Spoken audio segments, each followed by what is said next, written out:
everyone, and welcome back to the Sanderlanche podcast. This week, we're talking about Words of Radiance, chapters 56 through 58, wherein, hey, guess what? Adolin fights more than two guys. Who would have thought? And surprisingly, his brother jumps in, and then Kaladin jumps in, and they defeat said guys, which was pretty exciting. And then we get the Sadeas trying to flee, and then is challenged, and then Kaladin ruins everything. And now Kaladin's going to jail. It was a kind of a quick stream of events here this week. So that's what we're talking about. With me, as always, is Jack, Jamie, and Data. The band's back together. Hold on to something. The Sanderlanche is about to begin.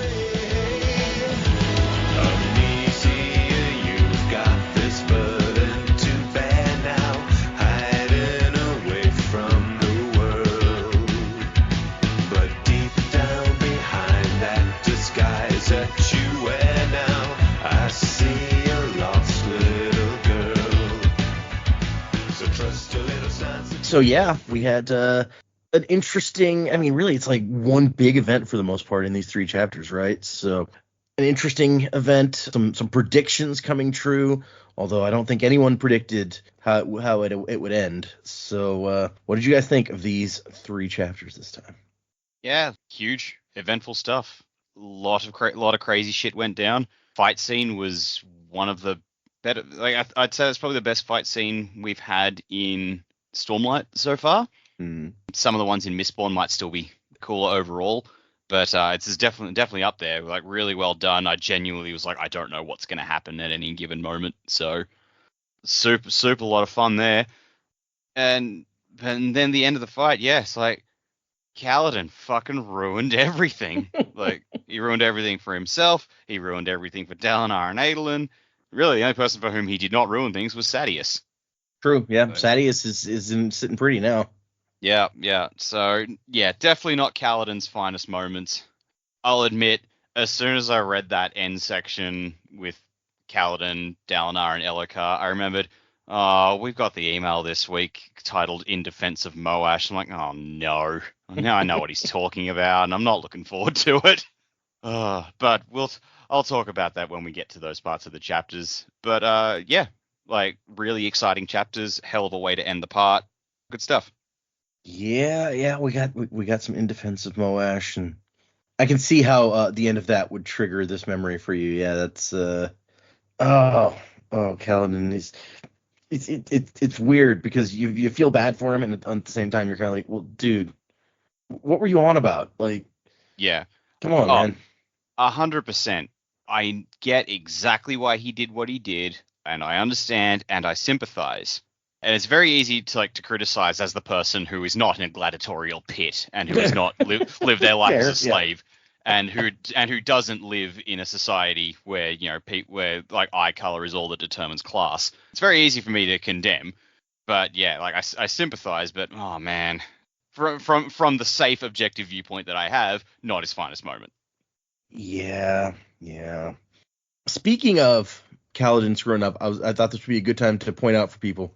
There was something that came up in the section we read last time, and I didn't point it out specifically when we got there, but it's kind of relevant, and so I wanted to bring it to the forefront here.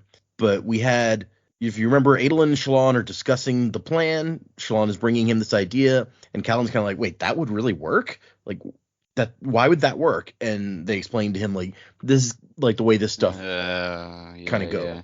And what Adolin says is the right of challenge is an ancient tradition. Some say the heralds instituted it. A light-eyed warrior who has proven himself before the Almighty and the King, demanding justice from one who wronged him.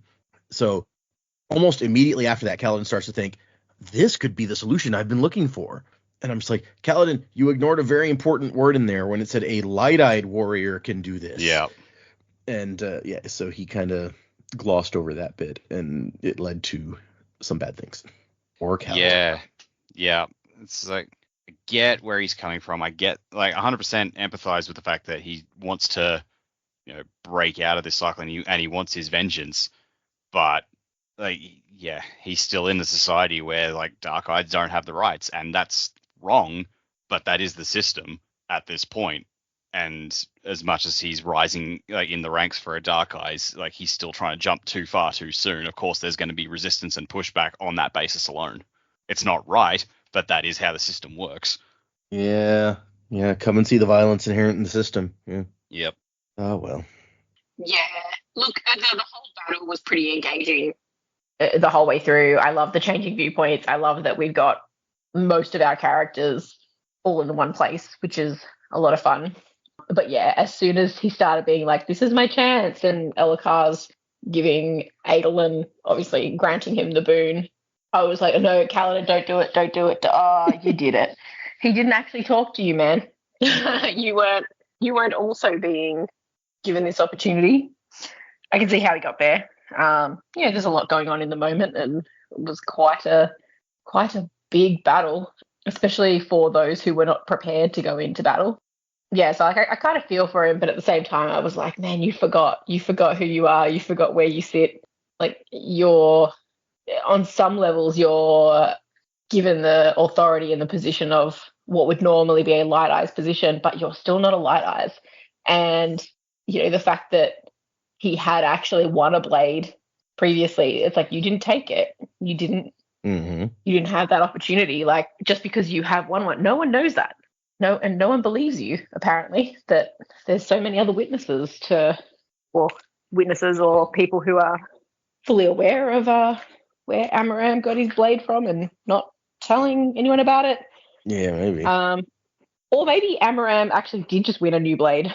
Maybe this has only happened 4 months ago. Well, there's got to be some record of it, but surely people knew before that he had a shard blade. So, yeah, I don't know. Because I wasn't here last week, I'm going to go into a couple of things, but it's not anything crazy or predictions or anything. But I really like where Shallan and Adolin's relationship's going. I actually really enjoy their dynamic together. I think that's a lot of fun. I'm kind of glad we're out of the Tin shadow now, that Shallan can just be Vale, and they've sort of figured that out. But that whole situation with the Ghost Bloods is just terrifying. And then the fact that they've burnt the carriage and everything, it's like, what did they intend to do with Vale? Were they trying to kill Vale? Were they trying to send a message? Would they have kidnapped Vale? I don't know. That's pretty serious. So fortunately, they don't know what she looks like, but there are certainly parts, like she said, of her abilities that she can't share now as Shallan, because people are going to figure that out, and you don't know who's in the Ghost Bloods and where they are. So that's pretty crazy. I really enjoyed Wit's return briefly. That was pretty cool. I'm glad to see him back, and the whole moment of they all recognize him from somewhere. You. That was quite entertaining to go through as well.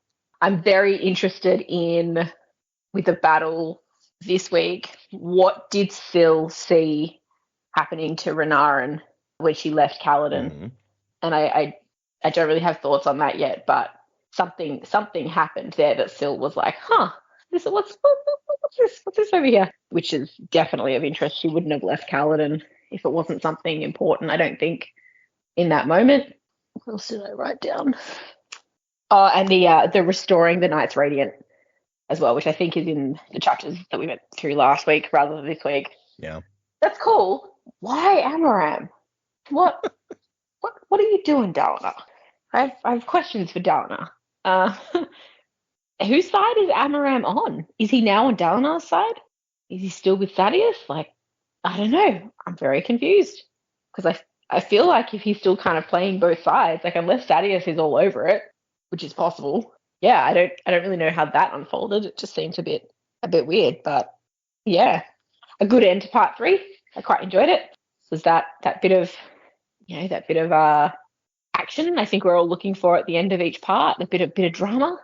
Certainly filled with drama. Sure. So yeah, be good to see where we go next. I have to say, I agree with you on the whole, like, everyone being like, you, when they see Wit, and he's like, me. Like, it just tickles me. I love that section for some reason. So I'm there with you on that. It was written really well and played out really well in my head. Some comedic genius. Yeah. But I think you've touched on an important point here of, like, we've gotten a little bit of information about what Amaram seems to be after from Shallan, like, breaking into his house now, right? Like, He's trying to get on the Shattered Plains. He wants to get there before the armies. The thing said he's looking for the center of something or other, but we still don't know. Like, what is he doing? Why is he doing? He seems like he wants to bring back the Voidbringers is another thing that she found out there. So why and whose side does that put you on? Because I don't think Sadeas or Dalinar is interested in that we know of. So yeah, it's his whole deal is still such a mystery at this point. Yeah, Amaram's on Amaram's team. Yeah, I think. Well, and it's funny because when he first in the previous book he took Kaladin's Shardblade, and he wasn't like that deep a character that we knew at that point. It was like, oh well, everybody wants a Shardblade. You're not shocked that a guy in power would take advantage of that power to get a Shardblade from a guy under him. And as we learn more, it's just like he becomes a deeper and more. I don't know about interesting, but it just there's more going on there than on the surface for sure, and so we want to know more. Definitely, yep. And so do the Ghostbloods apparently, so we have that in common with them, I guess. The thing about Amaram getting his Shardblade 4 months ago and all these witnesses, the way that you mentioned it made me think, like, did he like set up like a whole show for people and like publicly win his Shardblade so that people would be like, oh my gosh, like look how amazing it was, and then there would be lots of witnesses? Or did he just pay a bunch of people to lie for him? Yeah, and I was trying to go back through and say he's got all this story about he only got his Shardblade 4 months ago, but we know that what happened with the Shardblade was obviously a lot longer ago. Mm-hmm. And so surely people are going, well, we all know he's got a Shardblade. Like, it wouldn't have been a secret, right? Because yes, he didn't want anyone to know that Kaladin won the blade and he stole it effectively. But that was so long ago. Like, would he really have had a Shardblade? If you go to all that trouble of, I'm going to get rid of the guy who has the Shardblade or won the Shardblade, wouldn't you just say, I won the Shardblade? Right. Yeah, like, why keep it secret for months? Back then? Yeah. So I'm wondering if something else has happened. You know, maybe he does have Halaran's blade, and that would be kind of an interesting thing. If he's got Halaran's blade now, maybe Halaran's been alive this whole time until just recently. You know, you've got Shallan talking about she's made her peace with the fact he wasn't coming home, but maybe he was out there doing something in this whole time. So to have a whole, but it just doesn't seem right to have made up a story about how you won your Shardblade after you've already made up a story about how you won your Shardblade. You had a very convenient story because lots of people in the army saw the Shardbearer attacking him or heading, or at least like riding through, killing people. So it's like you have a very convenient moment to claim that you got it. Why not claim that you got it then? Yeah, and so you're saying that whole time that Kaladin was a bridgeman and in his slavery and all that sort of stuff, he just kept the Shardblade secret? Yeah, that doesn't make sense. So, yeah, I know something fishy's going on there. Turns out he's got a nice stash of Shardblades that he's supposedly won. And I mean, everyone said he was really, like, he wanted to be in Amaram's army, right? Like, he was honorable and he was a great warrior, and like people wanted you, like you wanted to be in his army. So why would you then hide a bunch of Shard? Like, it just doesn't add up to me. Agreed. Something shady, but at the same time, everything about Amaram is kind of shady. So yeah, true. I don't know. Yeah, great chapters. Super fun to watch this battle kind of unfold. I was surprised that Kaladin joined the fray. I wasn't sure that was the way that was going to go. Didn't know that was a thing that could happen, that they could add more guys on later, right? Like, because we haven't been handed the rule book on how these duels work at this point, and we aren't sure kind of like how it can happen. So when they're like, well, I could join them, you're like, oh, you can? I didn't know that was a thing. Okay, cool. Whatever. Which, honestly, in hindsight, it's like, okay, I know we don't know everything about the world, but that is kind of like it's not a Deus Ex Machina, but it's kind of like, oh no, how is he going to get out of this situation? Oh, by a means we didn't know could happen. Yeah. So I that was kind of iffy as far as like storytelling goes. I'm like, all right, but I mean, it was still fun because I wanted to see Kaladin fight. It's always fun to see him use the Stormlight, and it seems like he's getting better and better with using it. So that's fun to kind of watch unfold. I'm with Jamie. Very interested to know what was going on with Syl, why she would leave in the middle, and then like how the screaming thing happened. Like where did the screaming come from? Was that pattern, I guess? Is that what he ended up doing, was screaming on that guy and freaking him out? Or maybe unbeknownst to us, pattern was like whispering to the guy and he's like, what is that, or something. Because we did see Shallan tell pattern to go interfere, but since we weren't in since he was away from Shallan and we weren't in her perspective either, it was kind of one of those things where it's like, okay, well, what did he do? I'm guessing he's the one who caused the screaming thing to happen, but because we didn't see it from Shallan's perspective, I'm just making a guess. I don't know for sure. So it was fun to kind of see like each angle of that from their different perspectives. The Dalinar, I was almost surprised by like how useless he seemed and felt in this. But I mean, I get it. He's in this weird predicament. But yeah, I don't know.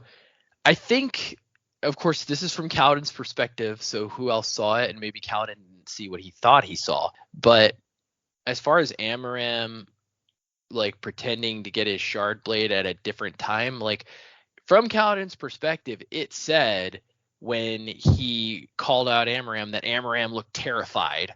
And if Amaram hadn't done what he did, if he had really gotten his shard blade at a different time, why would he be terrified? At most, he'd be puzzled. He'd be like, what the heck is that guy talking about? So, like, he definitely did it. As far as pretending to get it later, I feel like he probably just he probably had to make sure that all the people that saw the battle unfold were silenced or killed, right? And so then, because other people would know, like, Amber didn't strike down that guy, that other guy did.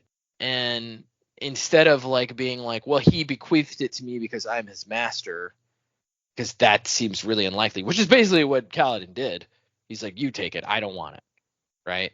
Instead of even doing that to give the thought that that was a thing that happened, if you just stage getting a shard blade later, which all you have to do is give the shard blade to a guy who's loyal enough to die for you and be like, hey man, you're going to take this shard blade, you're going to attack me in the middle of a battle, and then I'm going to defeat you and take the blade from you. And you probably don't even need to kill the guy.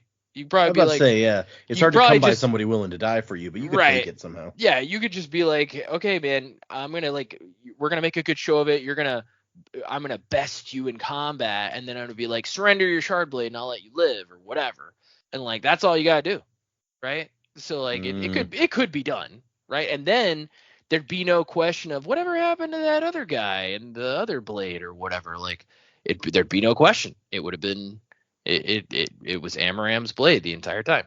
And so I could definitely see him staging something like that to completely separate it from the events of that one battle, right? Because if you separate it from those events completely, then nobody could question it. Nobody could say like, well, don't I remember in that fight that this happened?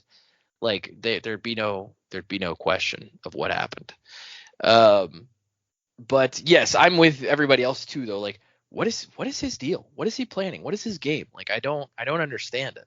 Whose side is he on? Is he on his own side? Is he working with Taravangian? Like, what is this dude's deal? Don't know.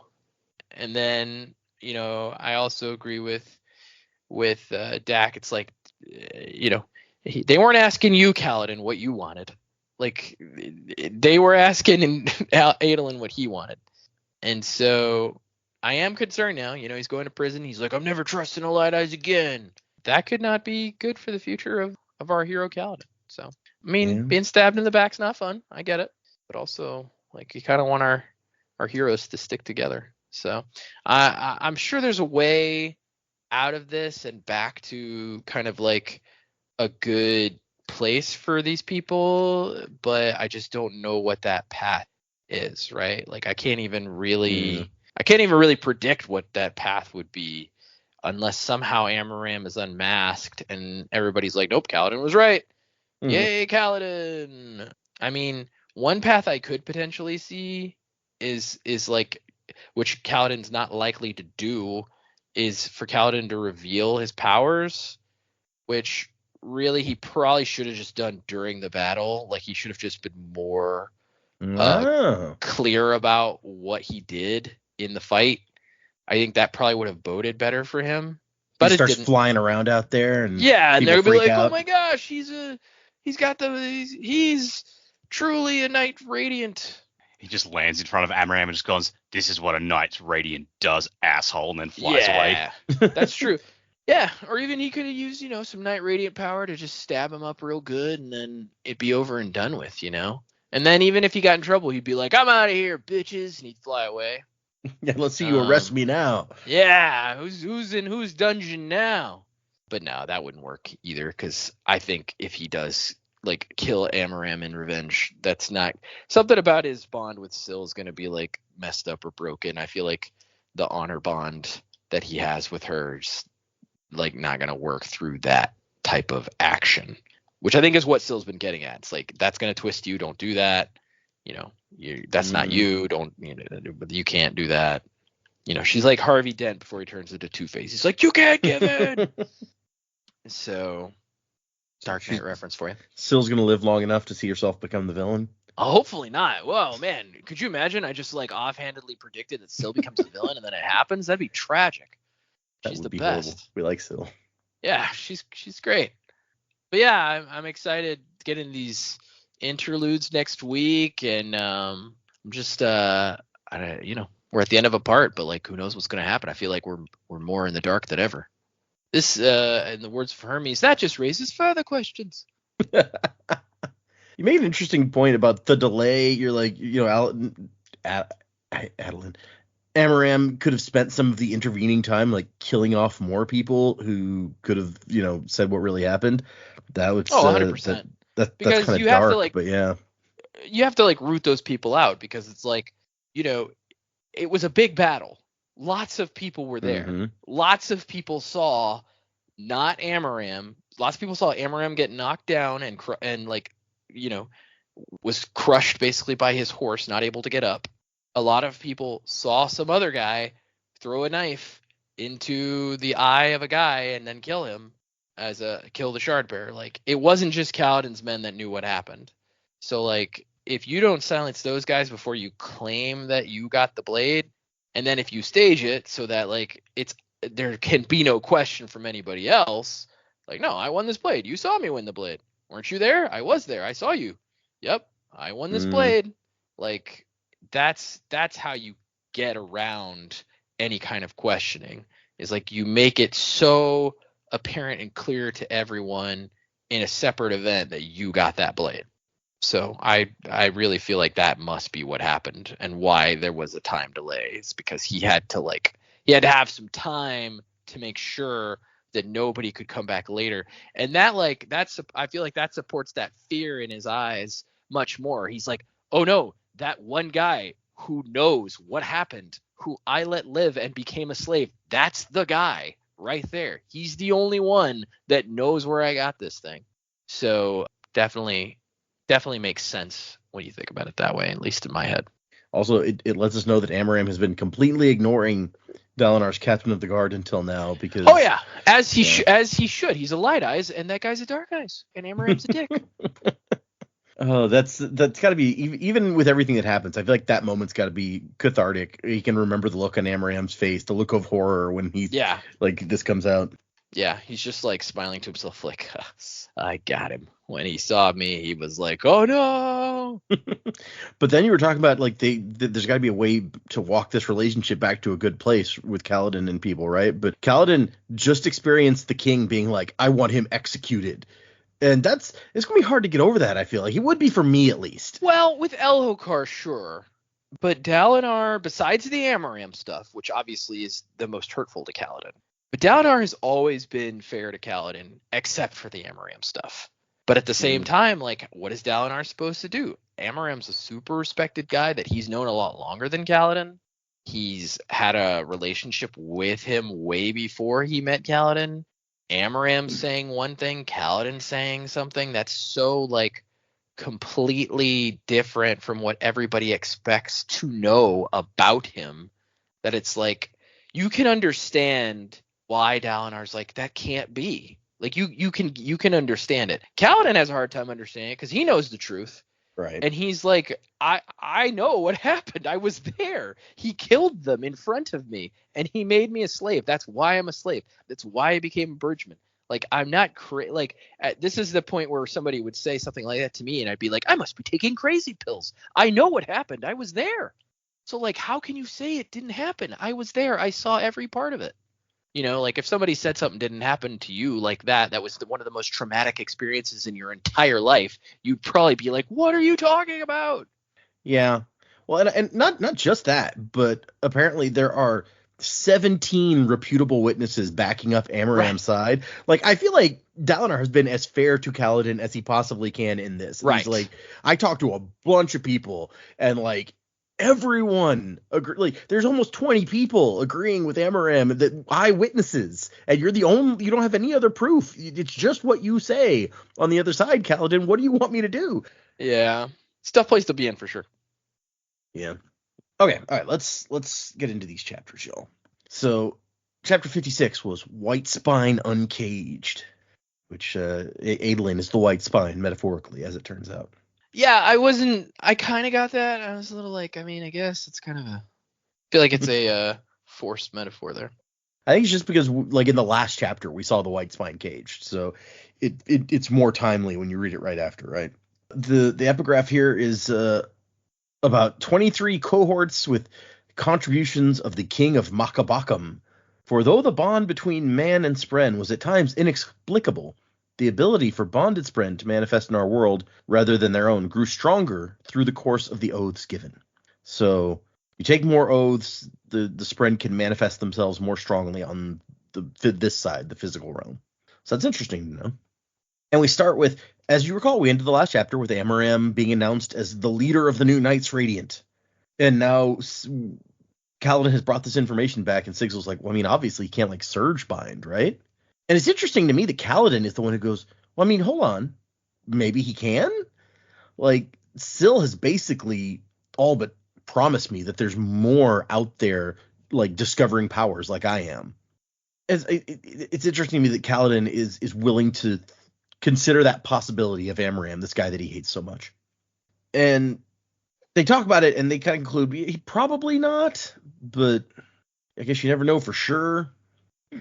And then we're arriving at the dueling arena, and he's setting his men to guard the family, guard entrances to the arena, even guard Shallan, because that's Adolin's betrothed now, just in case someone tries something. Which, if you wanted to, like, try to make Adolin forfeit the match or something, maybe, you know, subtly threatening Shallan would work. And I also like his note. He's like, look, this is probably going to be a really exciting duel. People need to make sure they're watching for threats, not watching the duel, okay? That's our job. And Sigil's like, hey, I mean, if the Knights Radiant are being refounded, why don't you, like, show off your powers? Then you'll be one of them. And Kaladin thinks, join under Amaram. Not likely. Which I don't blame him for that. No, that 100% I get. Mm. And then we get a quick talk with Moash, where he's like, hey, Moash, I'm going to put you on patrol duty way out there because I don't want you here when we move against Graves and his people. And Moash is like, nah, I'm not leaving. And he's like, no, this is an order. You don't get to disobey an order, Moash. And Moash is like, oh, it's almost time for the match. Bye. We'll talk about this later. So this, in light of what happens later in these chapters, this really struck a chord with me because at the end, Dalinar, he's dragging Kaladin over hot coals. It's like, do you not know how to follow orders anymore? I'm like, again, this is exactly what Kaladin said to Moash, and Kaladin's getting shitty that Moash ain't doing it. So, like, you know, look in a mirror, Kaladin. Interesting point, yeah. I mean, technically Kaladin wasn't ordered to not ask for a boon, but no, yeah, you know, it's fair. I mean, yeah, but like it's been a point like Adolin and Dalinar have said several times. It's like you need to learn to follow orders and the chain of command, mate. Like you're trying to exist like in this system, and there's a way you go about doing that. We are giving you leniency, but we can only take it so far. Which is fair, 100%, right? I mean, yeah. And so it's just interesting that like Kaladin keeps flaunting that, and then he comes down on Moash for like giving it back to him. I'm like, okay, I'm not liking where this is going because, you know, at the end of the chapters, Kaladin learns nothing. He's like, I'm never trusting Light Eyes again. And like, cool. So what does this mean for your relationship with Moash when he doesn't obey you? Where's that Mhm. gonna go? So I'm not, yeah, like it's not looking good. And maybe That's it's another reason. Like at the end of the chapter, I'm less on Kaladin's side. I'm just like, you're reminding me of Moash, and I can't forgive that. That's an interesting parallel. I hadn't considered that. Yeah. If you find yourself acting like Moash, you must be doing something wrong, man. Yep. We cut to In a world of Alethi, don't be a Moash. we cut to I Adolin, like that. who is preparing for his duel, and he's talking to his sword. That's one of his things that he has to do, is have a conversation with his sword. And Renarin comes in, and Adolin's like, at least he's wearing his like official Colin uniform instead of the stupid Bridge 4 uniform. And Adolin, even before his big duel, when he's thinking about that, he's trying to convince Navani to like talk to Shallan. He's living up to the promise that he made Shallan, which I think speaks well of him. And they talk about the plan. Father thinks it can work, and Elokar really likes it. And Elokar's mother's like, Elokar can be impulsive. That, just FYI. Water, wet. And she tells him, like, look, they're going to try to like cripple you or something. Like the terms have been set, so it goes until he gives up or he's incapacitated, and instead of to a certain number of broken plate segments. And she's like, there's a reason for that. They're going to try to hurt you. And Aelin's like, so it's like any other battle. Better even, because they probably won't try to kill me. I'll work better as an object lesson if I'm alive. And then they go through the checklist. You talk to your sword. You ate some chicken. Mother's chain's in your pocket. And the chain is not there. And he freaks out. There's no time to go all the way back to camp and get it. This is when things start to go wrong. Is the good luck charm is missing. And it started to go wrong when he made super vague dueling terms. Okay, fair. And so he goes into the arena, and the doors across open, and 4 guys in shard plate come out. And that's when we jump to Dalinar's perspective. Where it's like, what, 4? Is that Adolin supposed to choose who he wants to fight, or what's going on here? He asks Sadius, and Sadius is like, oh, what are you asking me? I have nothing to do with this. I'm just an observer. And even Elokar's just like, don't be tiresome, Sadius. Just, what's going on? Sadius, just shut the fuck up and tell him. Why do you gotta be so difficult all the time? And Dalinar's like, the duel was a paired disadvantage duel, 2 against 1, as per dueling conventions. And Sadius brings up exactly what Joe and then Dak noticed last time, was that, no, the terms were actually super vague. He just said, I'll fight you and whomever you bring along. And Sadius is like, there's several scribes who recorded his exact words, if you want to find out for sure. Yeah, we've got him in text ourselves, being readers of said book. Mm-hmm. It's true. And so Dalinar's like, shit, we're just going to have to give up then. I mean, someone tell Adolin to pull out. And the king's like, I mean, are you sure? You forfeit all of your shards, 6 shards. Is that really what you want to do? And Kaladin is sitting here listening to this. And he's like, God, just give up without a fight? It's probably the right thing to do, but I kind of doubt that I could do it. And then Adolin, as if agreeing with Kaladin, raises his hand that, okay, let's fight. And then we jump to his head where he's like, I'm an idiot. I'm an idiot. I'm an idiot. He can see the problem now. At least he copped to it. It's like, oh, I fucked this up. He doesn't blame anyone else. He doesn't blame them for cheating. He's like, oh, fucking hell, I'm stupid. It's good to know that he's not even really confused. Like, as soon as he sees 4, he's like, oh, right, I said whomever. Oh, yeah. Oh, I have become Era. Even Shallan, when we get to her, is blaming herself for it. So nobody's trying to cast blame here, except for Dalinar, I guess. And so we've got Relis, who obviously has to be here because he's the one who was challenged, or who did the challenging. I don't know how that goes, actually. I guess he was challenged.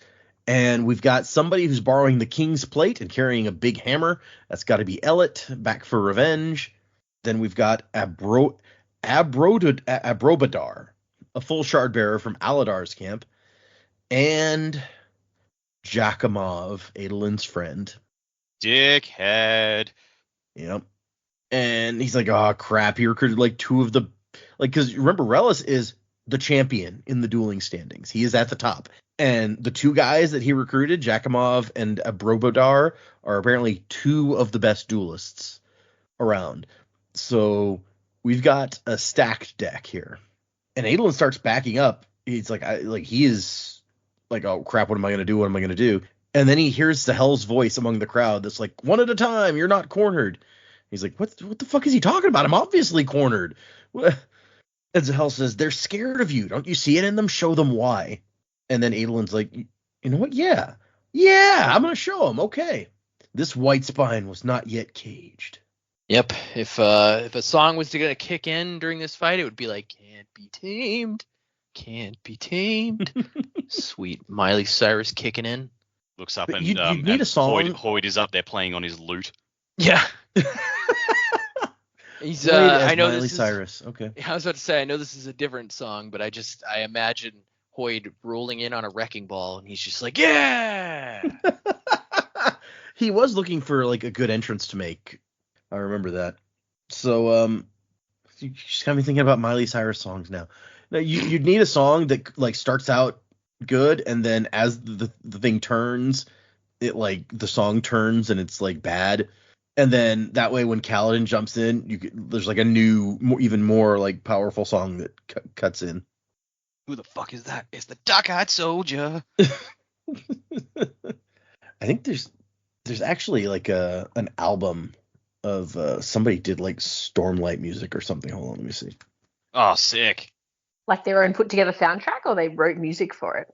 It was I'm gonna have to look it up. I remember there was like a Kickstarter or something for it, and I didn't back it, so I don't remember that much about it. But it looks like, okay, the album is called Kaladin, and the group is called The Black Piper. And the description is, Kaladin is an original book soundtrack inspired by Brandon Sanderson's The Way of Kings. Oh, that's cool. So yeah, kind of neat. I may have to actually go and listen to that now that I'm thinking about it. I don't think I ever have. Okay. So Adolin starts fighting back. He throws his shoulder into Relis to put him off balance, actually throws him all the way to the ground, and that gets the champion out of the way for a second so he can start trying to take out some of these other guys. Ellet, I think, is the obvious target. He's the only one who doesn't even have a shard blade, has a hammer, and the shard blade can chop that hammer up, which he actually does. I don't remember if he does it right away, but at some point he like cuts the hammer, at least the haft, in half. Ooh. And so Adolin starts out, he's getting some hits in. He's getting hit at the same time, though.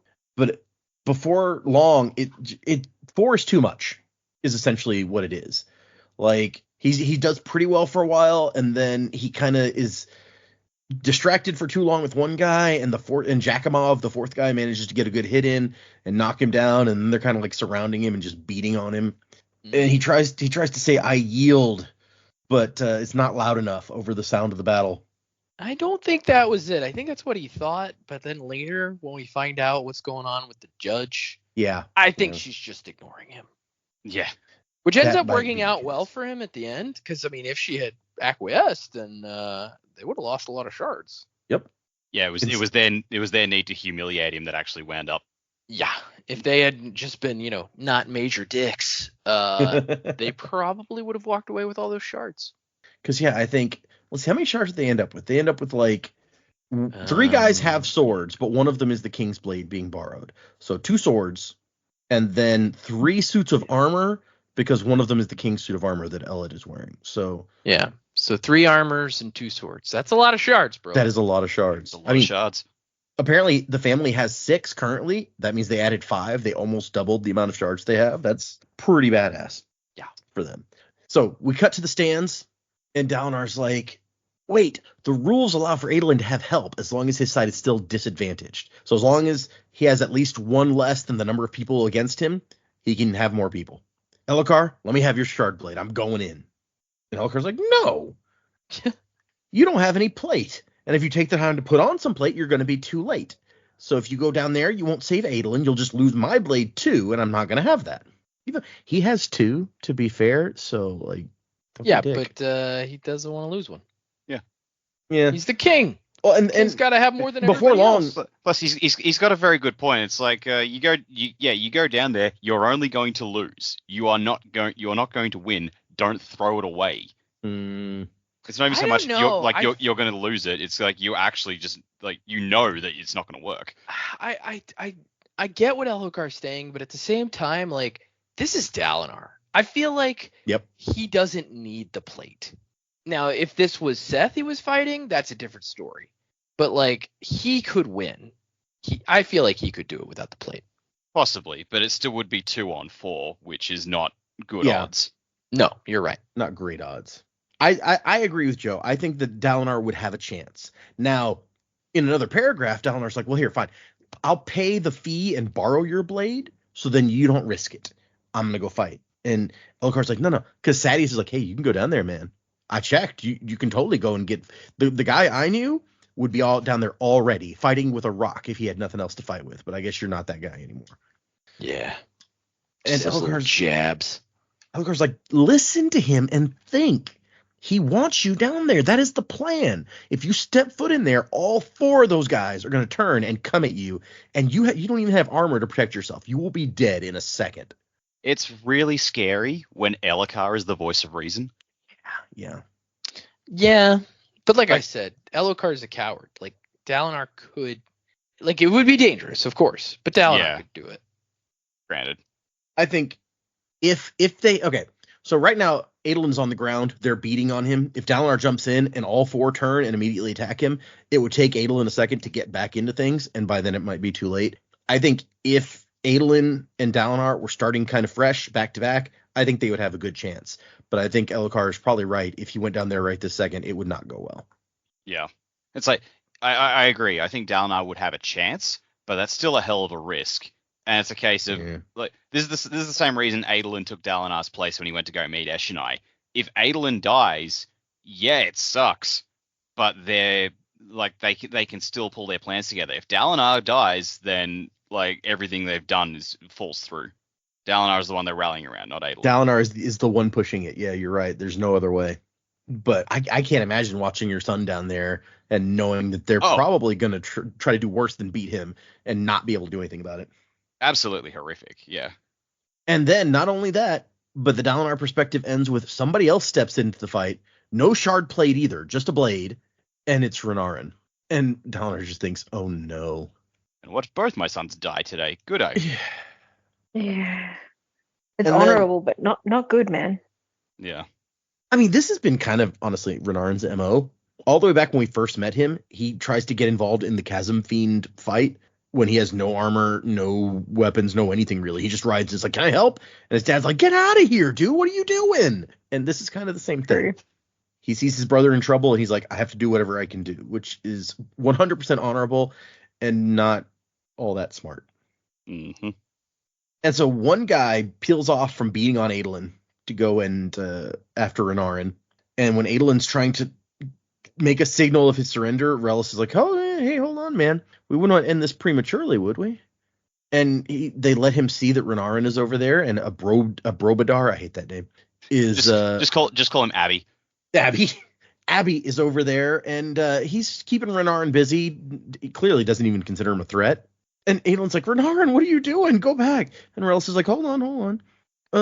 Abby over there, he's real fond of young Renarin. Doesn't want to hurt him, so he'll just keep him busy. As long as you keep up fighting. If you tried to surrender like a coward, well, I mean, things might just go bad for your brother. Which, oh god, now I want to kill this guy. Yeah. If you surrender like a coward against the guy who brought 3 mates to beat you up single-handed, like, hang on a second. And then he looks up at the judge, the lady who we met earlier, who was there for the challenge, actually. And he thinks she could call this on her own if she felt it had gone too far. But she's got a calm expression as she just sits there and watches. And he thinks they got to her with a bribe, maybe. It's like her finger bones are basically all dust, and yet she still managed to flip me the bird. And then Dalinar goes to the judge. He's like, it's time to end this. Let the other side win, okay? And then she says nothing. And he's like, fine, I'll end it then.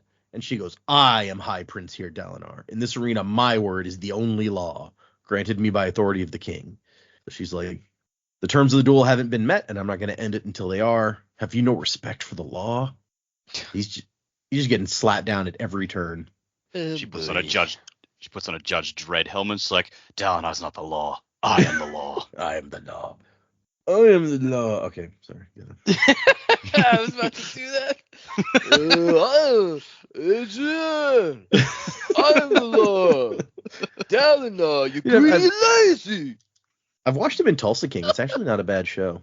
Oh, really?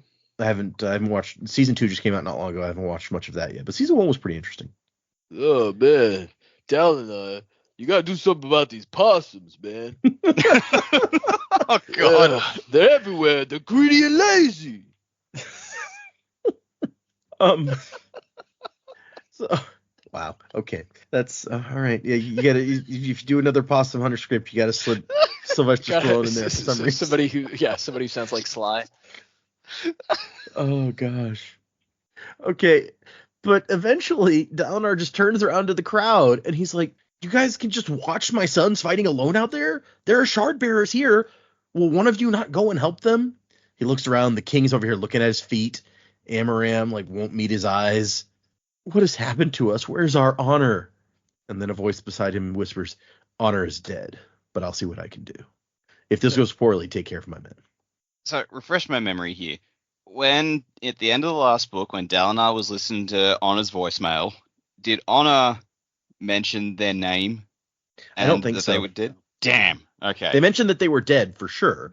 They're like, didn't "Odium mention has that killed name. me," but I don't think they mentioned their name. Now, maybe I think Syl has talked to Kaladin about this since then, but I don't know that Dalinar knows. I know Syl has. I couldn't remember if Dalinar knew or not because I'm just like, is that going to trigger a memory in him? He's going to be like, wait, how the fuck do you know about that? Yeah, how would Kaladin know about that? Yeah, interesting. But yeah, I don't think he does. Damn, okay, there goes that prediction. The chapter ends with Kaladin. It was Kaladin who said this, by the way, in case that was unclear. He has his spear and he jumps over the wall and into the arena floor. So now Adolin's team has 3 on it, which is the max that he can have. So this no more help is coming. And Dalinar's like, God damn it, I was trying to send a shard bearer. I mean, better than nothing, probably. Yeah. To Kill the Wind is chapter 57. And the epigraph here is, Malshin was stymied, for though he was inferior to none in the arts of war, he was not suitable for the light weavers. He wished for his oaths to be elementary and straightforward, and yet their spren were liberal as to our comprehension in definitions pertaining to this matter.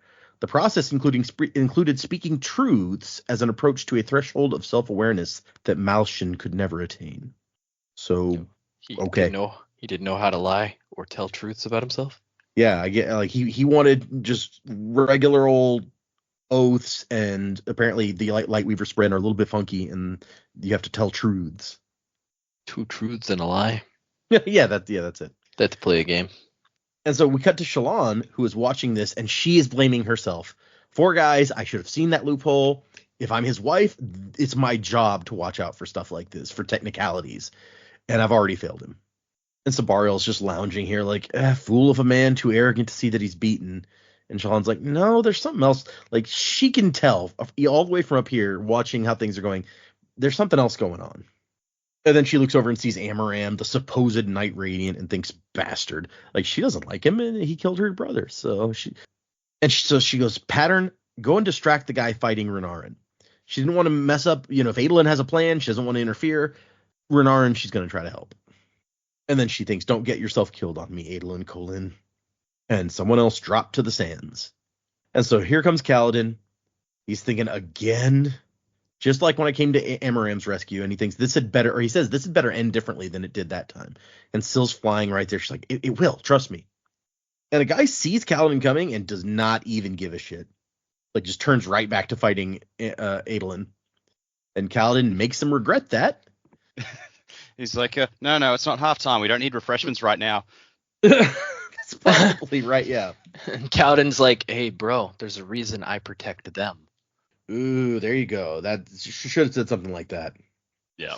Yeah. Or he should have said, I'm a leaf on the wind. I'm a leaf on the wind. I'm a leaf on the wind. No, that didn't go well for Well, the guy who this said doesn't that. particularly go well for him. He jams the spear point into that tiny little gap in the guy's armor. Just goes, mosquito bite.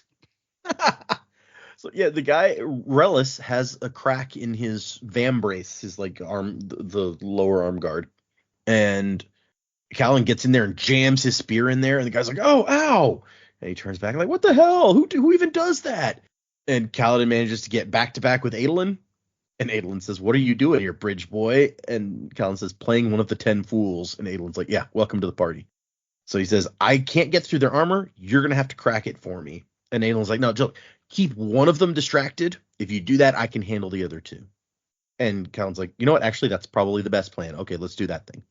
It's like when they finally set aside they're talking shit to each other. They're actually a really good team. Yeah. And I like Kaladin is. I think there's something about being in the middle of a battle that like pushes all the bullshit out of Kaladin, because usually he would have like this thing where he's jockeying with Adolin for supremacy or whatever. But here he comes up with a plan. Adolin's like, here's a better plan, and Kaladin's like, no, you're right, that is a better plan. Let's do that. Like he goes with the flow way easier here. Yeah. In the moment where it counts, they can actually do that, which is good. Yes, which saves their lives probably. So Kaladin tries to peel off Relis, the dueling champion. He's going to go ahead and go up against. Not that he knows that, I don't think, but anyway. But it turns out that that training he's had for about fighting guys with a sword, it's paid off, because he can recognize what's going on, like what stance the guy's using, how he's going to be fighting, and he can stare down a shard blade with only mild panic. So it's all working out.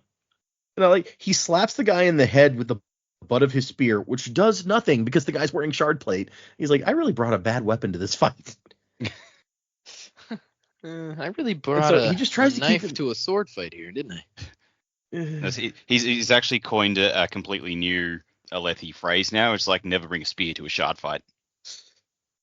I feel like that's probably an existing phrase. Like, we've seen what happens to regular dudes when they go up against a shard bearer. Yeah. And so Kaladin is just trying to keep this guy's attention, but if he draws him away too far, the guy turns around and goes back towards Adolin, and he has to like get in there again and poke at him. So it's a tricky balancing act to keep going here. And so what he does is after Relis turns around to go back at Adolin one time, he drop kicks him, but he does it by lashing himself in that direction a bunch of times. And you remember, like, multiple lashes increases the amount of force pulling you in that direction.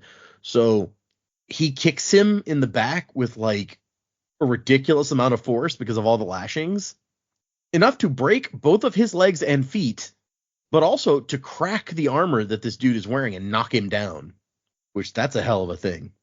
And I can't wait for that story. Like, it's like later on, Adolin's having a drink. Relic comes up and it's like, who the fuck was that guy who kicked me hard enough to crack my plate? Can I hire that guy? What are his feet made out of? Iron?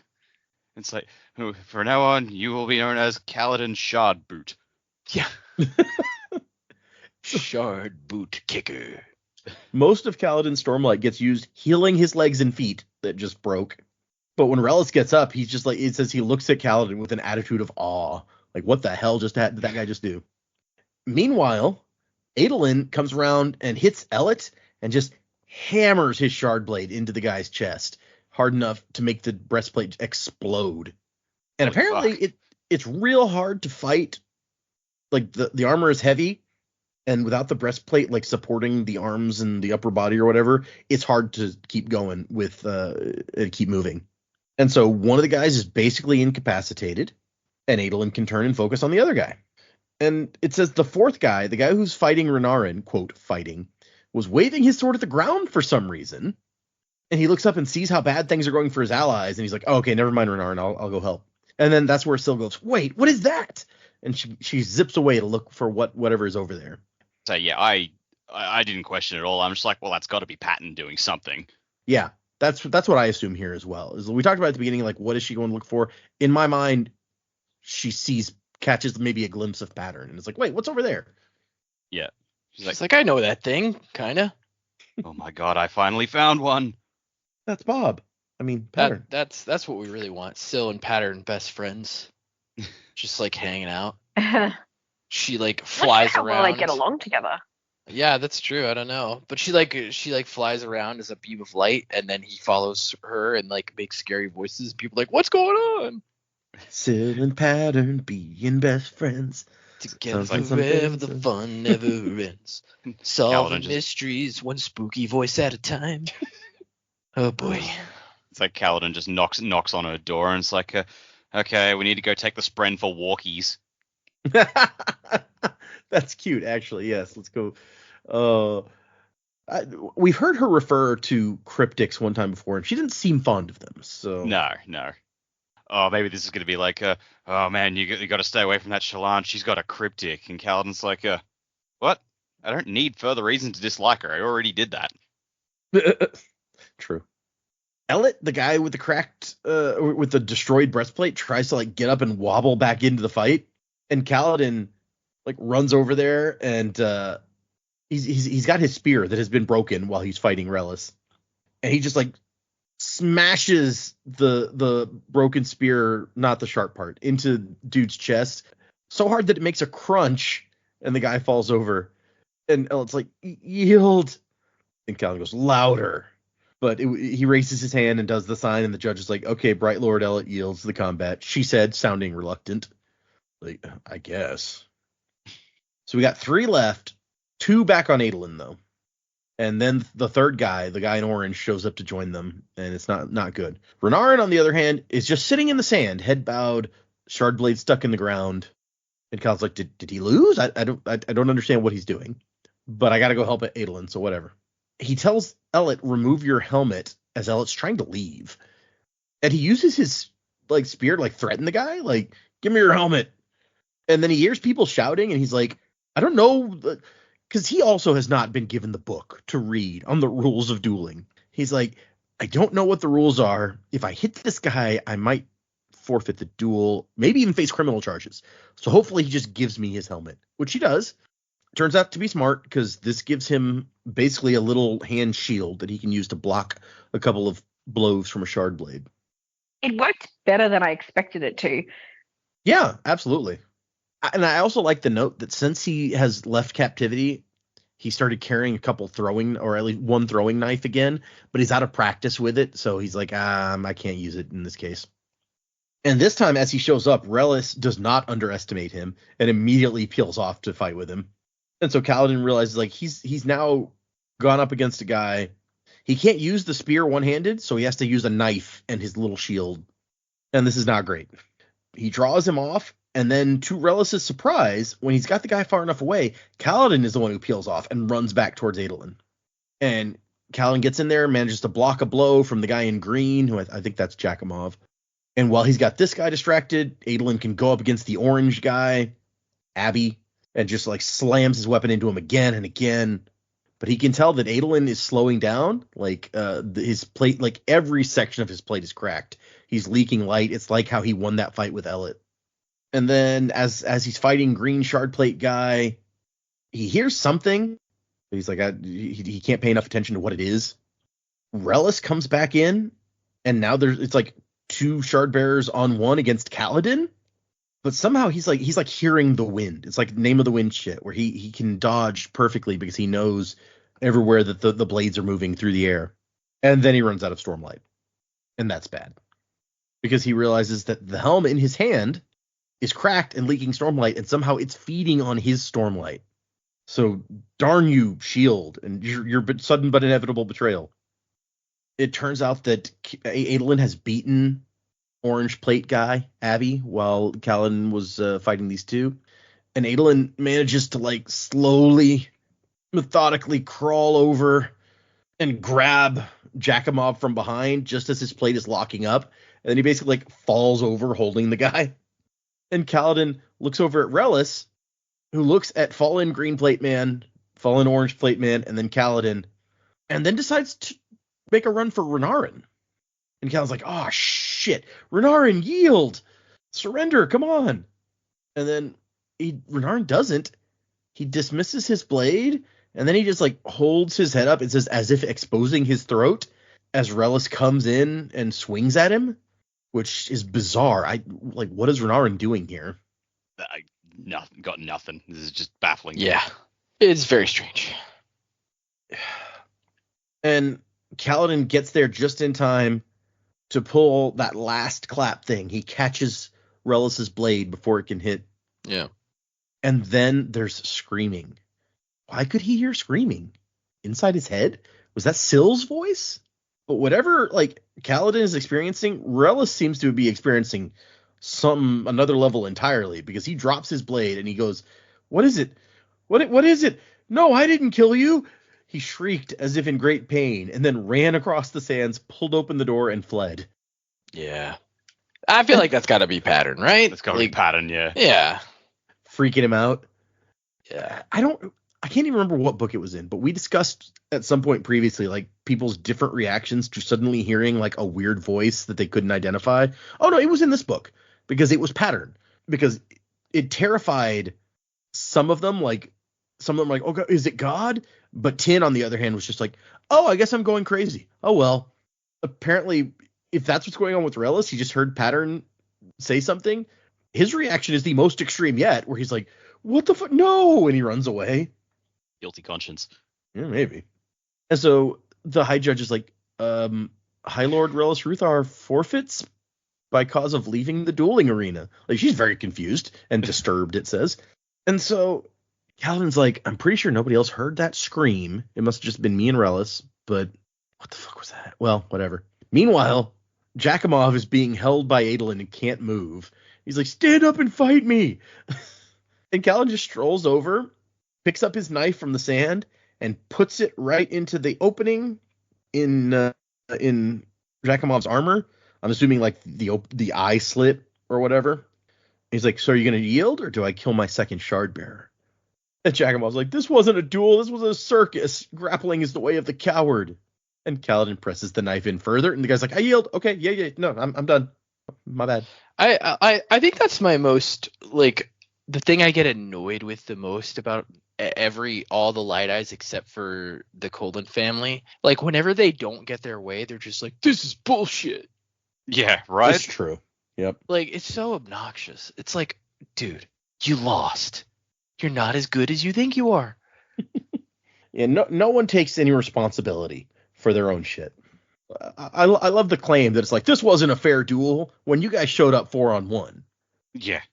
And now you're whiny because you lost.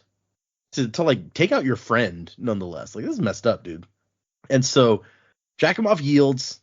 Kaladin realizes Adolin is laughing on the ground here. He can't move. He's like, that is one of the most ridiculous things I've ever done. I think I just won 3 full suits of plate and 2 blades. Help me get this armor off. And Kaladin's like, no, your armor will do that. You're not the boss of me.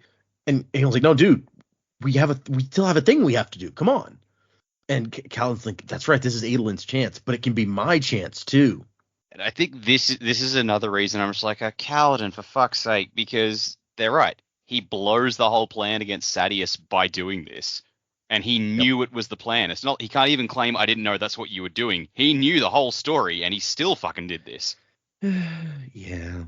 The king's like, warrior, duel master, I am greatly pleased by what you've done. You please your king greatly. I offer you a boon. Name what you wish of me or of this court, and it shall be yours. And Adolin's like, for my boon, I demand the right of challenge. I demand the chance to duel High Prince Sadeas right here and now as redress for the crimes he committed against my house.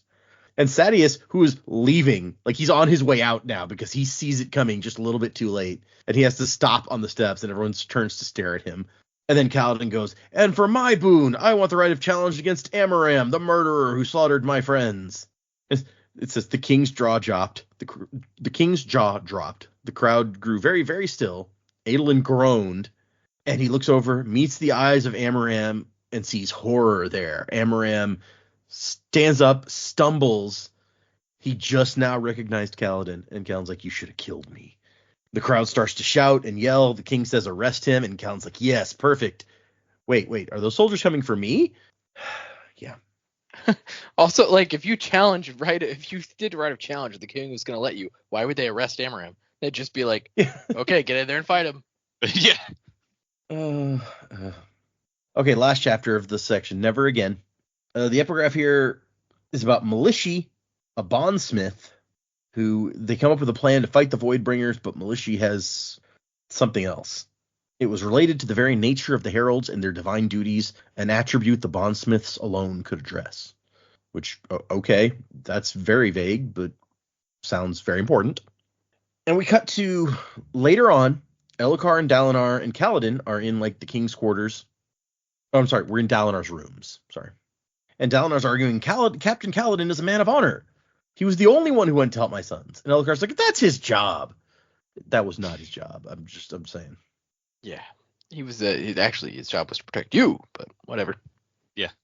This is the bit in the contract that it's like other duties from time to time. when you employed. Oh, that's not good. Kaladin, during this conversation, is chained to a chair. He insulted a High Lord in front of the entire court, dared to challenge a man so high above his station, the gap between them could hold a kingdom. Elhokar's like, I still don't agree with you letting a Dark Eyes duel shard bearers if you hadn't held me back. So it sounds like Kaladin jumps into the ring to help Adolin and Renarin, and Elhokar wants to call the duel there because Kaladin shouldn't be allowed to help because he's a Dark Eyes. I'm sorry. I thought that was his job. Yeah, right? Like, is it one or is it the other, my man? I'm the king. It's whatever I say when I say it. And Kaladin tries to argue, I only spoke the truth. And Elhokar's like, you shut up. You ruined everything. And Kaladin's like, I mean, how did I ruin everything? Sadeas can't ignore the challenge. It was made. And Elhokar's like, no, of course he can't. He already responded. And Dalinar's like, dude, Adolin didn't get a chance to pin him down. And so as soon as he was left the arena, Sadeas sent word agreeing to a duel in 1 year's time.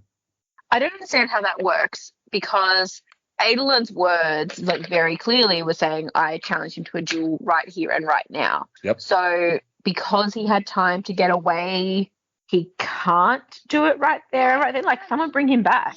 100% agree. It doesn't make any sense. The excuse is like, oh, well, I've left the dueling arena already. I'm just so busy. I'll do it later. Like, that shouldn't work. I agree.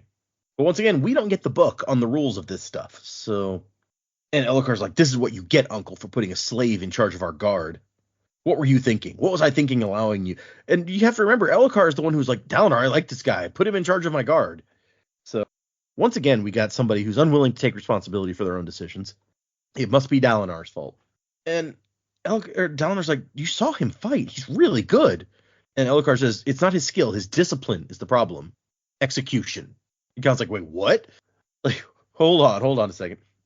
And the king says, it's the punishment for slandering a High Lord. It is the law. She's like, wait a minute, man. Kaladin didn't read that law. He's like, look, I'm a slave. They didn't give me like a law book. Law degree, dude. Yeah, before this, I was close to getting a medical degree, but that didn't pan out. You know how it is. You're in college. You don't know what you want to do with your life, and then all of a sudden you fall into something else. Soldiering, you know? Slavery, whatever. Slavery, soldiering, then slavery. None of my men have wives, so I've got no one who can read the books to me. Also true, yeah. Yeah. Could you loan me something? A wife? Yeah. Could you spare your wife? She's back in the other country. Oh, that is a pickle. And so here's the moment where Dalinar and the king butt heads, because Dalinar's like, yeah, okay, he committed a crime punishable by death. You're the king. You can pardon him. Do you really want to see this guy hang after what he just did? And Elhokar goes, well, would you stop me? And Dalinar's like, I wouldn't stand for it. And so we finally get down to it where Elhokar's like, am I the king to you? Because you don't act like it. You act like you're in charge here, and I'm not having it. Which, fair. Like, Dalinar did kind of chuck him around the room a bit. And again, he had that coming, but nonetheless, it's like, you're not the king, Dalinar. Yeah. Not only is Dalinar not the king, Dalinar has pledged, like, to support the king, and yet is continually bossing him around. So yeah, he's like, I'm in charge. No more Gavilar, and no more you. And so apparently this is where Elhokar has decided that he's going to finally make his stand. Of all the things to make a stand on, I feel like this one's not great, but it's because we like Kaladin. Yeah. His mom says his mom told us before the duel that Elhokar is impulsive. So, well, yeah. And so Elhokar's like, I say the boys to be executed. What do you say to that? And Dalinar, growing tense, says, I'd say that in attempting such a thing, you would make an enemy of me, Elhokar. And Kaladin's over here like, just try to execute me. I dare you. I fucking double dare you. Go ahead. He's not saying that out loud, which is probably smart. But and so Dalinar and Elhokar have a stare down where Elhokar's like, I'm the king, do what I say. And Dalinar's like, I mean, you can do that, but you're going to regret it. Dalinar's like, make me. And finally, Elhokar is the one who looks away first, and he goes, prison. And Dalinar says, how long? He's like, until I say he's done. And then he stomps out. And Kaladin calls out to Dalinar. He's like, what a hypocrite that guy is. He's the one that insisted you put me in charge, and now he blames you. And Dalinar is in a real, he kneels down beside Kaladin, and he's in such an awkward position because he's like, you did something amazing. You protected my sons. The only one who went to protect my sons. You probably saved both of them. You justified my faith in you before the whole court, and then you threw it away. It's like you scored the opening points in a game of football, and then on every subsequent play, your pants fell off. And he's like, Kaladin, there's a phrase we use: "Quit while you're ahead, man." he's like, you knew the plan. You were in the conference when we discussed the plan, and then you screwed it up over like your own selfish vengeance. And when Kaladin tries to argue about Amaram, he's like, you got to stop this Amaram stuff. Like, I looked into it. There's 17 witnesses, light eyes, dark eyes, that say he got his Shardblade 4 months ago, way after you were made a slave. And this is a guy I've known for decades. That might have been a discussion worth having before now. Yeah. Just to at least let him know, it's like, look, I didn't ignore what you said. I have looked into it, but I found nothing to support the evidence you've come up with. I'm sorry. Like, probably could have had that conversation earlier. And if it wasn't such an emotionally charged moment, Kaladin might even understand. He wouldn't be happy about it. But if Dalinar sat him down and explained, like, look, I've talked to all of these people. There's all of this evidence supporting his side, and I don't have a single shred except for your word on your side. Kaladin wouldn't like that, but I think if this weren't such a crazy moment, he would understand that Dalinar did his due diligence here. Yeah. And like Kaladin's like, if that guy's so honorable, why didn't he fight to save your sons? And Dalinar has nothing he can say to that. And then he's like, look, Elgar has a temper. When he cools down, I'll get you free, all right? And besides which, I think maybe it would be good if you had some time to think. And Kaladin's like, you're going to have a tough time forcing me to go into prison. And Dalinar's like, have you been listening at all? Have you not seen all the shit that's going on here? We don't have time for this. Stop being a child and start being a soldier. You're going to go to prison and you're going to go happily. That's an order. Do you even follow orders anymore? And he's like, I thought we had Sadeas. I thought we cornered him. We were going to cut out his feet from under him. Now I don't know what to do. Thank you for saving my sons. And then he leaves. So, yeah, I feel for Dalinar a lot more than Kaladin in this situation, where I get like the frustration and the weird position he's in, where it's like, this guy just saved my sons, and yet he fucked everything up. Like, what do I do? And then we cut to Sadeas, who I like the note here that he's the table he has still has that slice in the middle from when he made it with Oathbringer. They kept the table. It's all good. The table bane, proud of his work. And he's sitting here thinking, like, Dalinar almost outmaneuvered me. If it weren't for that stupid slave, like, he would have beat me. He would have outsmarted me. How can that be? And also, that kid just took down 4 shard bearers. Practically single-handedly. I mean, that slave was there, but, like, clearly he didn't contribute to anything. This kid is growing into what his dad used to be. And that's not good for me, who's now on the other side. And he tells his wife, organize your informants. Every spy you have, I need something that I can hurt Dalinar with. And after that, it's going to be time to use those assassins you've planted. Oof. Oh, Nelly. Yep. Yep. And then the soldiers come to take Kaladin to prison. Dalinar's camp prison. It's not like he's going to federal supermax. This is where soldiers go when they get in trouble for fighting or other offenses like that. You're not going to federal pound you in the ass prison. But as he sits down on the bench and Syl drifts in, he says, "This is what comes of trusting Light Eyes. So never again." Yep. Oh my god, And how did you take every wrong lesson from this, you idiot? Oh, it's so true. Like, even Kaladin here is not taking responsibility for his own screw-ups. He's like, it's all the damn Light Eyes' fault. Which, he has a little more room, a little more to stand on there than some of the other people blaming everybody else. But you had a hand in this, my man. Yeah. We end part 3 with he was in a cage once again. Okay, let's do some predicaments, y'all. We have 2 chapters we're going to read for next time because, as I think I previously mentioned, the first interlude here, interlude 9, is, I do believe, the longest chapter in the book. So that is where we're going to start. Who are the interlude people? The 2 interludes are named. Interlude 9 is called Lift, L-I-F-T, Lift. And interlude 10 is called Seth. There we go. Predicaments. What do you guys think? We've ended on a pretty dramatic moment here that could open up a lot of different story possibilities going forward. What do you guys think is going to happen? Where are we going? So, okay. Syl saw Patton. I'm pretty sure she saw Patton. And I think she, like, while Kaladin's in a box, she's gonna do some investigating and try and find what that's about. Whether or not she follows Patton to Shallan, I don't know. I feel like I've talked before. I think that there was going to be something that might turn Adolin around in his opinion of Kaladin and start to respect him a bit more. And I think like what Adolin's big thing has always been fighting. He knows how to fight, and he respects people who are good at fighting. So now having done the whole back-to-back badasses with Kaladin, he might have a bit more respect for him. And maybe this is maybe he will get a bit more on Kaladin's side, because Kaladin and Adolin are both hotheads. Maybe Adolin will come visit and it's like, okay, I need to know.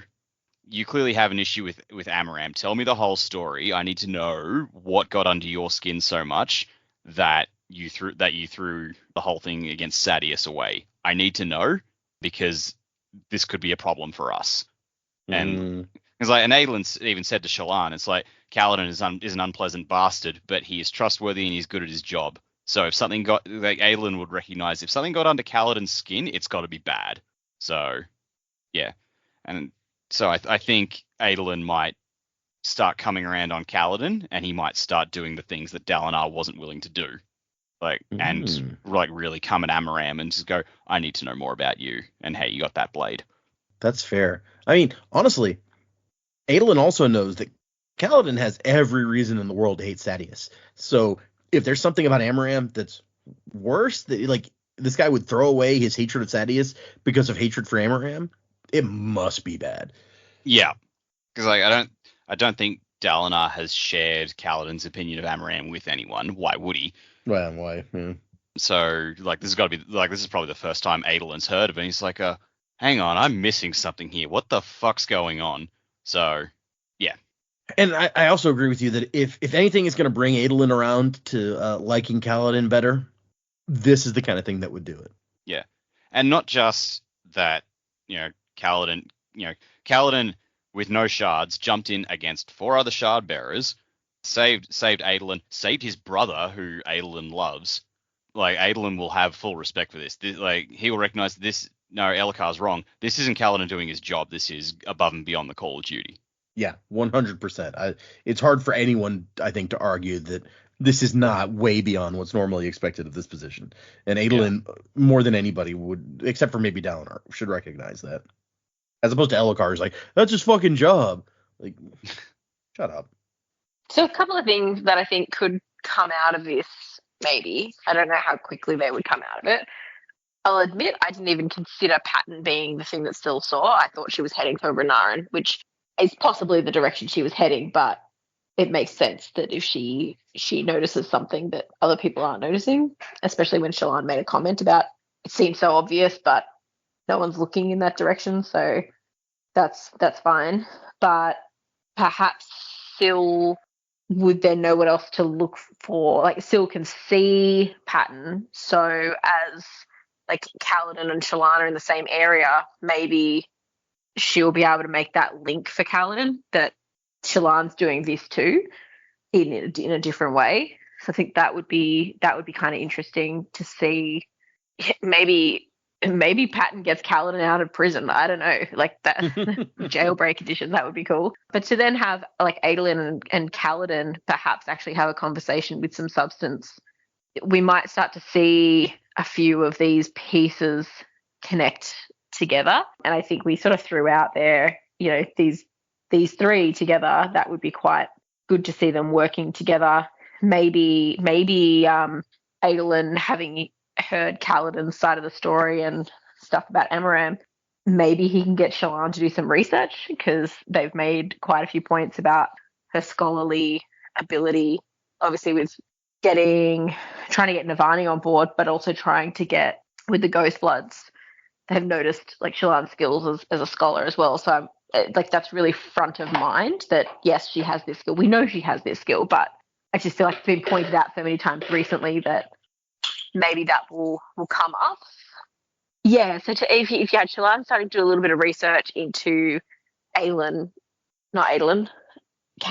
background, that could be quite interesting to see where that goes and really bring these 3 together.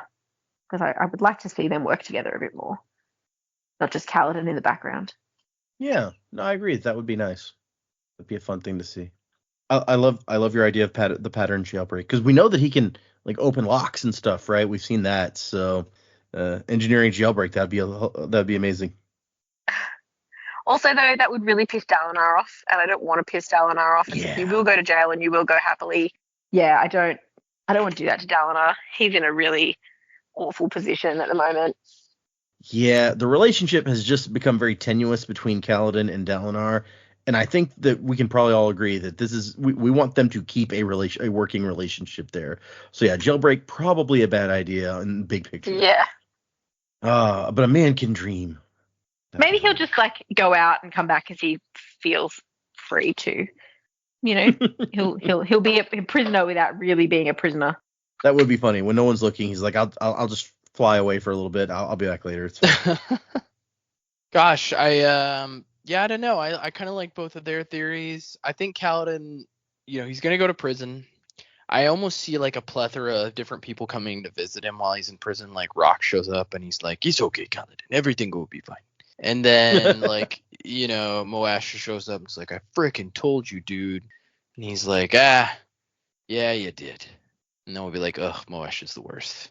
And Teft will come back and be like, "Don't worry, lad. I'll watch after the boys while you're gone." And then somebody tries to spring him. Maybe Shallan. Who knows? But where do we go from here? I feel like that's a question.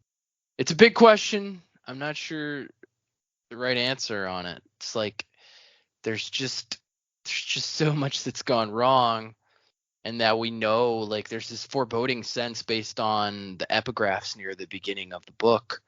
Like there's this foreboding sense of something like another shoe about to drop, and I don't feel like we've completely seen it yet. We've got an idea of what it's going to be. It's taking shape, but we don't really know like what it's going to look like exactly, or what order things will kick off, or like how it will work. And so it's just kind of, we're in this holding pattern, I feel like, just waiting for the other shoe to drop. I feel like some shoes dropped at the end of this part, but not the big shoes. Maybe we got some like toddler shoes dropping. some flip flops. Yeah, some flip flops dropping. But the big stuff hasn't dropped yet. So like, I'm just like, oh gosh, when is it gonna happen? When are the Parshendi gonna show up and like stuff's gonna happen? So I'm excited, especially if one of these interludes is long. It'll be interesting. Hopefully it's the Seth one. Seth one should be fun. So if that one's long, that'll be fun. But yeah, that's pretty much all I got.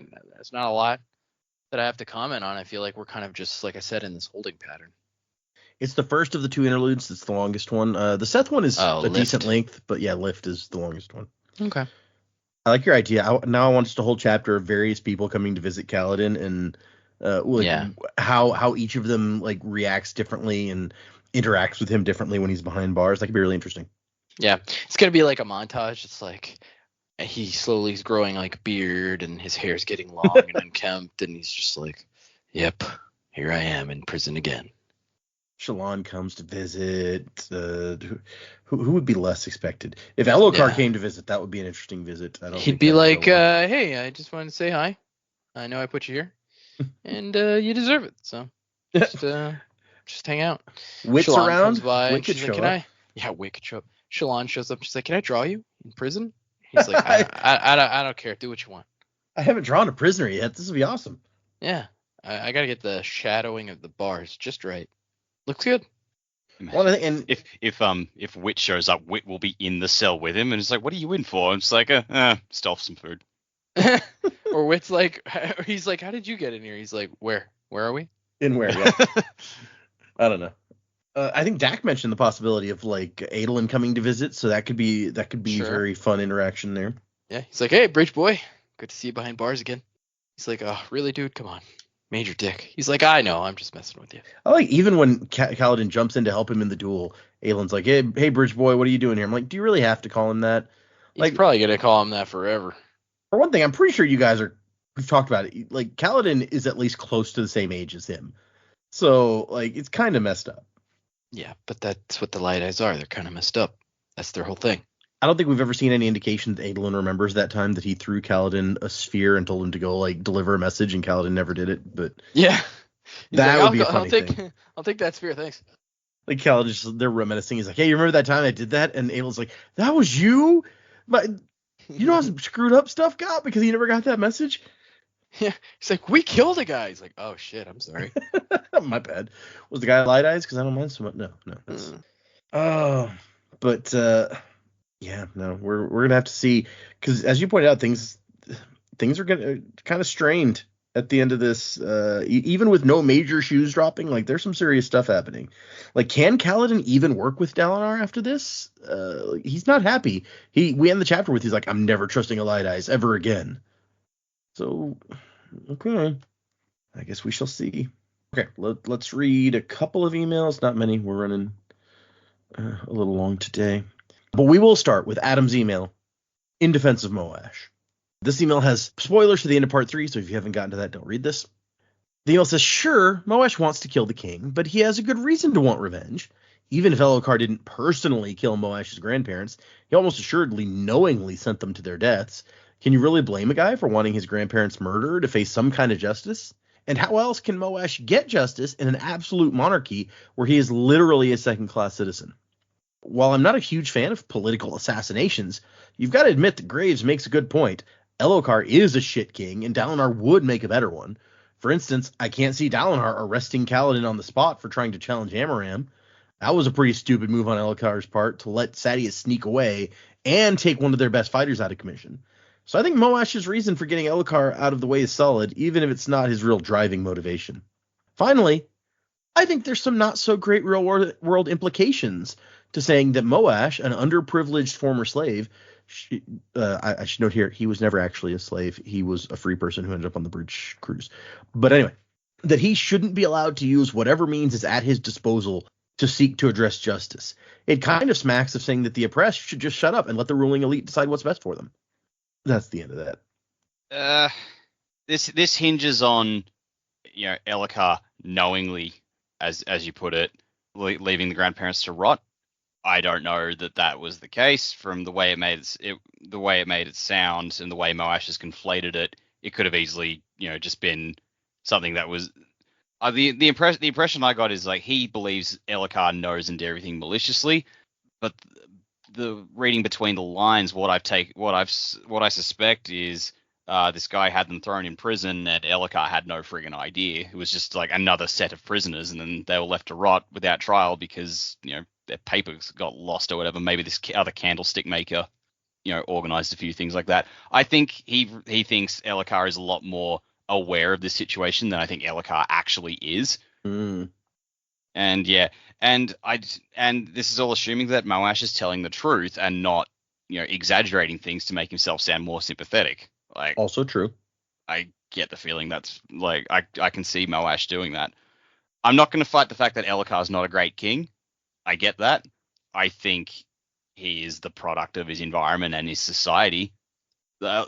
Honestly, Alethi society as a whole, I've talked about how I don't think it's the best society in general. And, this kid got thrown into being king after his dad was killed, and he's terrified of being killed himself, and people seem to mock him for that and not take him seriously at all. And so he gets paranoid. Like, he feels like he is aware that people don't take him seriously. He's aware that, like, the person who cares the most about him still kind of just uses him to push his own agenda, that being Dalinar, and saying, like, hang on, who's the king here, you or me? I think, yeah, Elhokar just gets treated like shit by his enemies and his allies alike, and he's trying to make some sense of that in the world. I don't think he would really be aware of the dealings of smaller prisoners in his kingdom while he's out fighting a war. I'm not sure. Yeah, I mean, you make some good points. Like, as you say, we don't know that Moash is being completely honest.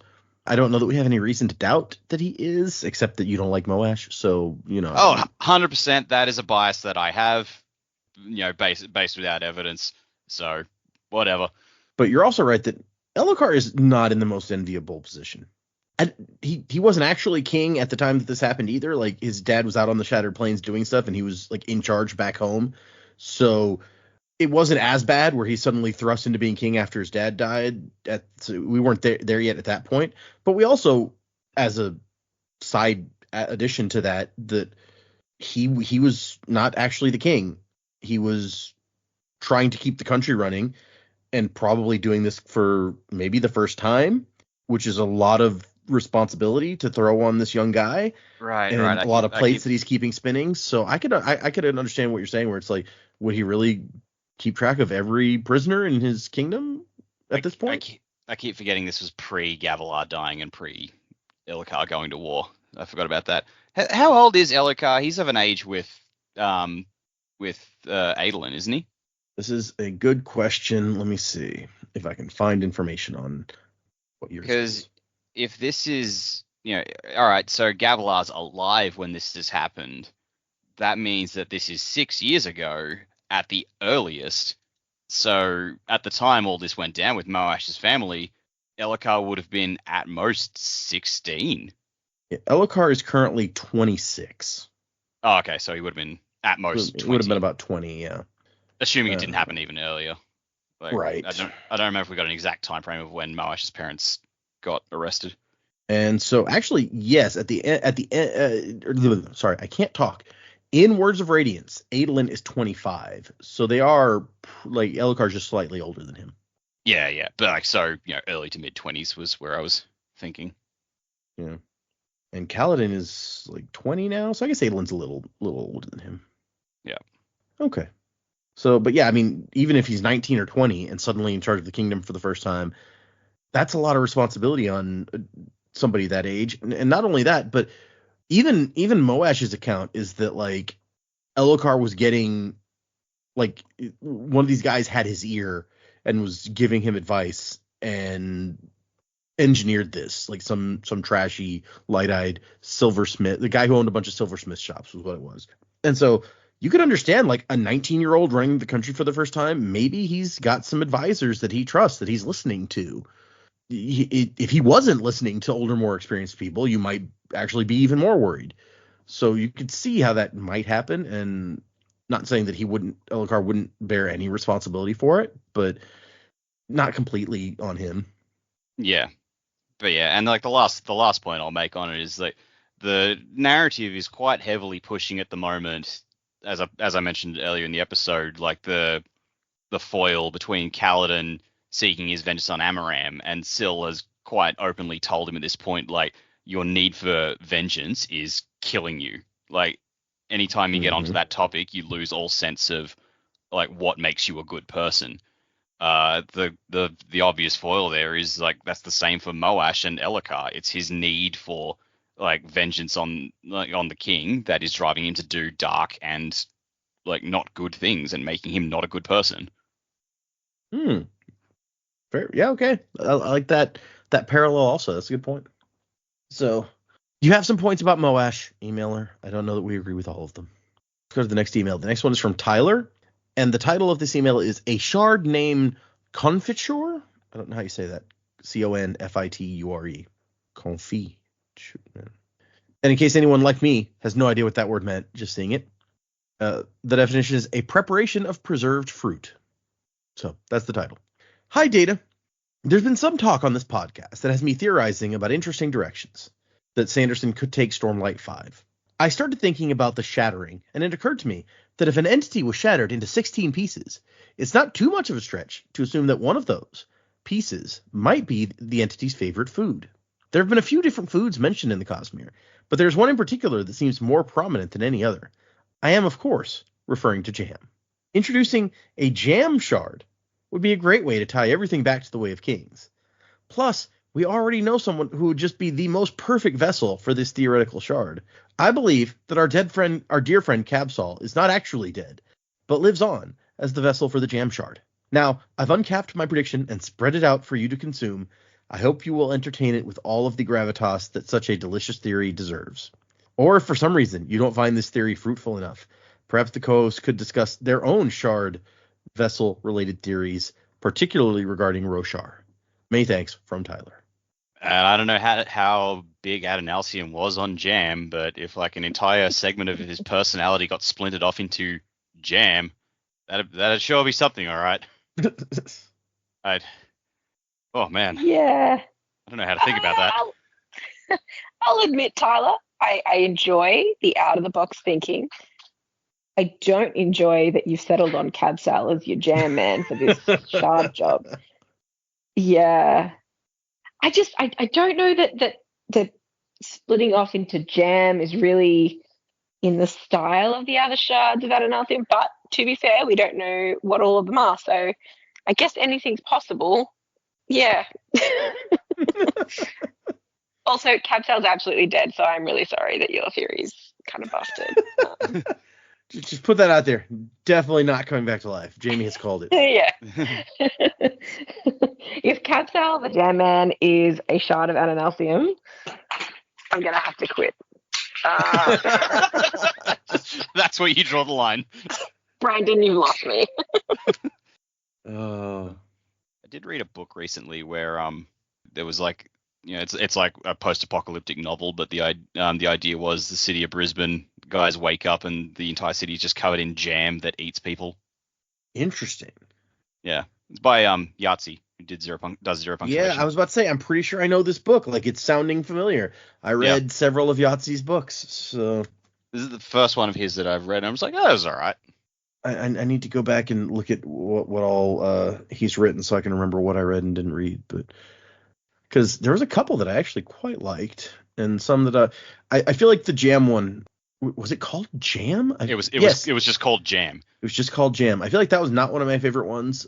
Let's see, he did We'll Save the Galaxy for Food, which was kind of fun. And then We'll Destroy the Galaxy for Cash is the sequel to that one, which I didn't like as much. Oh, and then apparently there's another one. Third one coming out, yeah. It's like the end of the trilogy. It's going to be Audible specific or something, and it's called We'll Leave the Galaxy for Good. Okay. I don't know about that one. His first one was Mog World, and that was an interesting one about like a necromancer. Or no, it's about like a zombie who works for a necromancer or something. Anyway, that one I kind of enjoyed. It's got like a kind of D&D feel. And there was Differently Morpheus about like guys investigating a magical serial killer or something, which was also fun. Okay. I think those were the two that were the top of my although We'll Save the Galaxy for Food, also quite fun. Yeah. It's like I'll probably check out more of his books in time, but I've got a massive pile a mile long to get through. Oh, right. I know what you mean. Jam Shard. That I love how many puns you managed to squeeze into that email, Tyler. I appreciate that. Yeah. Yeah, no, I'm just going to move on. You can't beat the jam. What more could you say? Yeah. Let's do one more email today, and then we'll have a few left for another time. This one is from Jason, and it says, Hola, fellow bridge crew, and then in parentheses, I really hope not. I'm writing you from the past so I can enjoy this in the future. I just listened to your episode of The Way of Kings with the bridge scene. It reminded me of my grandfather. Both of mine fought in the European theater in World War II. One of them as an engineer, and he was part of the bridge crew. They would run out in front of the line and build a bridge, even with bullets flying past. The way he said this worked was like an erector set. The truck backed up and pieces were pushed out over the crossing. When the end piece was reached, they attached another piece and pushed that out, rinse and repeat until a bridge was established. Reading this part with Bridge 4 gave me a new appreciation for what my and many other grandfathers went through. That grandfather was never hit, but my other grandfather was strafed by a plane while he was on the bank of the Rhine, so he got to come home. Anyway, that chapter made me want to share that story. It amazes me that anyone ever comes back from war. Wasing to the time of next, Colo. That's interesting. I never looked into bridging in World War II, although there's a scene in Kelly's Heroes where they have to get some guys to come out and make a bridge, but they kind of get skipped over for the most part. Yeah, it's not something I ever knew much about. But just thinking that there's like a bridge crew out there getting shot at, that is a weirdly familiar scene now. Yeah. Thank you for that information, dude. That was pretty cool. Actually, we got one more that's super short, so I'm gonna read that one because why not? This one is from Ozymandias on the Discord. Hey all, don't know if you're aware, I'm not all the way caught up yet, but the Cosmere RPG is coming out soon, with Stormlight and Mistborn being the first two settings. My question is this: if you could be a Twinborn or full Radiant, which world would you prefer to explore? So you're gonna get superpowers on one of these two worlds. Which one would you prefer to explore? Well, yeah, like we have to I have to say, if we get powers, because we still don't really know what being a full Knight Radiant encompasses. True. Yeah. I mean, there's still a lot of Roshar which we need to explore and see. I guess, yeah. Like, I think just taken on the base of the planet themselves, I probably want to explore Roshar some more. But being a full Mistborn power set would be amazing to explore Scadra with. So I don't know. But like, I think Roshar just seems like the richer planet in terms of varying, topography and different environments and locales, cultures and stuff. Yeah. One good thing I about think this upcoming Lift interlude is we're going to get to explore a new area of the world. So cool. I think that because there's been so much world building, we just have so much more to explore for Roshar, which would be really cool. I would get concerned that if I was going to be a Twinborn, I'd get some powers that just weren't really cool. And that would be sad to me. If I could guarantee I was going to have cool powers, I think that would be all right to go in that world. But yeah, I think I'd like to see Roshar. I'd like to see the creatures, and it sounds like a way more interesting place. Giant crabs and things, sure. Yeah, and I mean, like, I understand that they're in war, but it doesn't appear to be really outside the Shattered Plains. Like, there's stuff, like there's political stuff and assassins, and it's not like everything's happy outside the Shattered Plains, but it doesn't appear to be like everywhere. I love your stipulations. It's like, if I got to make sure I had cool powers, which I 100% agree. Yep. Yeah, you just know that I'd end up getting something that would just not be useful or cool. The one good thing about Roshar is that if you get, Dak pointed out, we don't know all the details about like being a full-on Radiant. We've seen kind of pieces of it, but you get a cool friend, a spren friend to like hang out with you and stuff. So you won't be alone if you get that power.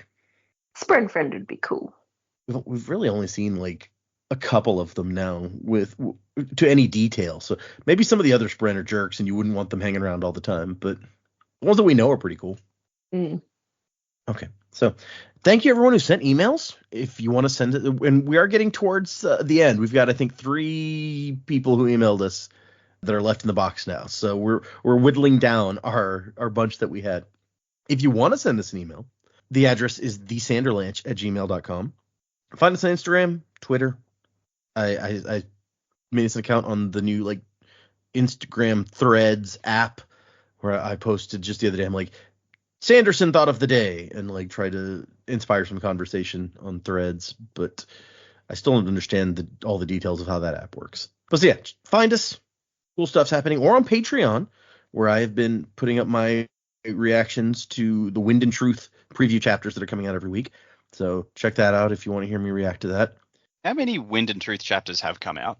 So we are. Let me Wind and Truth preview chapters. Let me take a look at the most recent one, because I've usually been reading every other week, unless some weeks so usually 2 chapters a week, and then I'll read 4 chapters at a time. Every now and then they've come out with 3 chapters in a week, and then I'm like, okay, well I guess I'll read 3 this week. But the most recent one is chapter 24 is the last one to have come out. And we've actually made it past the end of part 1 at this point. Holy shit. So yeah, we're into part 2. He's and this is going to keep going until the book comes out in December. So we got a whole another month of 2 to 3 chapters a week coming out. My God. Yeah, he's really putting a lot of that book out there. It's very cool. So yeah, if you want to hear me react to that, check out our Patreon. Remember, if you're following along, we are doing 2 chapters for next time. It's going to be Interlude 9 and Interlude 10. And actually, I lied. Interlude 10 is extremely short. It's the Interlude 11 that's got a decent length to it. So sorry, Joe, I lied to you earlier when I said that the Seth interlude was decently long. It is not at all. How dare you? It is maybe the 3rd shortest chapter in the book. No, the 4th shortest chapter. So it's not very long. But I'll be interested in hearing you guys what you think of the Lift chapter for sure, because it's very different, and like I said, it explores a new part of the world, which is always fun. But let's just say we'll leave it at that. I'm going to be interested to hear what you guys think. So if you're reading along with us, that's 2 chapters for next time. Music by Miracle of Sound, and Wuzzing to the Time of Next. Colo, P.S. Fasher. Gravity. Amnesia, you forgot your name. Don't let your spirit fade away.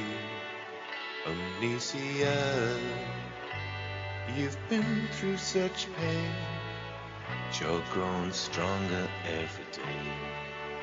Amnesia.